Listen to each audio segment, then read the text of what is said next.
Growth కావాలి, మాకు development కావాలి అని అడుగుతున్నాం.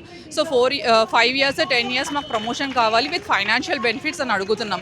థర్డ్ ఎజెండా వచ్చేసరికి నోషనల్ ఇంక్రిమెంట్. 2020 బ్యాచ్ జాయిన్ అయినప్పుడు వాళ్ళకు పే స్కేల్ వేరే ఉంది. ఆ నోషనల్ ఇంక్రిమెంట్ మాకు కావాలి, మా కొలిక్స్ కావాలి అని అడుగుతున్నాం.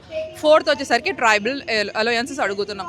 మన్యం సైడ్ ఏఎస్ఆర్ సైడ్ వాళ్ళు ట్రైబల్ అలయన్సెస్ ఇస్తా అన్నారు, కానీ ఆ అలయన్సెస్ ఇప్పుడు ఇవ్వట్లేదు. మామూలుగా సిహెచ్సి డాక్టర్స్కి ఇస్తున్నారు, కానీ మేము పిహెచ్సి డాక్టర్స్కి ట్రైబల్ అలయన్సెస్ ఇవ్వట్లేదు. ఆ ట్రైబల్ అలయన్సెస్ ఇవ్వమని కోరుతున్నాము. నెక్స్ట్ అజెండా వచ్చేసరికి ఎఫ్డిపి అలయన్సెస్.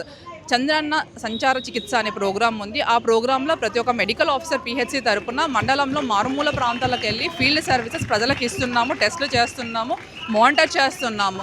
కానీ వాటికి అలయన్సెస్ లేదు అంటున్నారు. ఒకప్పుడు కాంట్రాక్ట్ బేసిస్ మీద డాక్టర్స్ ఉండేవాళ్ళు, 104కి వెళ్ళేవాళ్ళు. ఆ డాక్టర్స్ని అంతా తీసేసి మమ్మల్ని రెగ్యులర్ డాక్టర్స్ని అలాట్ చేశారు. ఒకప్పుడు కాంట్రాక్ట్ డాక్టర్స్కి 60,000 70,000 ఇస్తున్నారు, కానీ ఇప్పుడు మాకు అలయన్సెస్ 4,500 పర్ మంత్ అడుగుతున్నాం. అది ఇవ్వలేము అని చెబుతున్నారు. ఇవే అండి మా పాయింట్స్ అజెండా.